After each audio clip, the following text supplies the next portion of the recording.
Maka kita harus melihat anugerah ini sebagai sesuatu yang sangat penting untuk kita pikirkan. Kita melihat ada dua hal yang membuat kita mengatakan Tuhan anugerah-Mu segalanya bagiku. Pada ayat 21 sampai ayat yang ke-23. Inilah alasan mengapa kita membutuhkan anugerah dari Tuhan. Inilah alasan yang membuat kita membutuhkan anugerah dari Tuhan. Karena yang pertama, tanpa anugerah, hidup kita itu tanpa arah. Tanpa anugerah hidup kita tanpa pengharapan, tanpa masa depan. Tanpa anugerah hidup kita tidak punya tujuan yang jelas. Mirip-mirip nanti seperti anjing yang disebutkan oleh Yesus. Pagi bangun, makan, tidur, makan, tidur, makan, tidur, menggonggong, makan, tidur, menggonggong, mati. Tidak kemana-mana.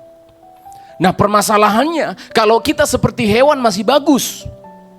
Makan tidur, mati, gak ada masalah, gak apa-apa. Masalahnya ada pertanggungjawaban. Surga atau neraka. Kita beda dengan hewan. Maka kita harus menangkap anugerah ini. Oh Tuhan, tanpa anugerah-Mu betul-betul kami tanpa arah. Saudara perhatikan peta yang ada di depan ini saya tunjukkan. Pada ayat yang ke-21 sampai ayat yang ke-23 kita menemukan ada seorang perempuan yang datang kepada Yesus. Di mana itu? Waktu itu Yesus sengaja menyingkir, perhatikan ayat 21.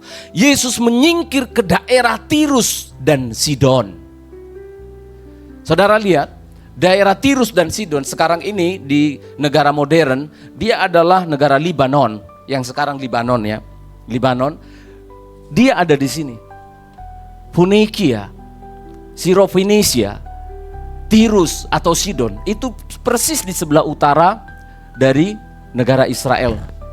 Ini peta zaman yang lama ya, yang disebut di Alkitab itu yang ini. Sekarang ini sudah berubah semua. Di sini ada Yordania, di sini ada Iran, ada Irak.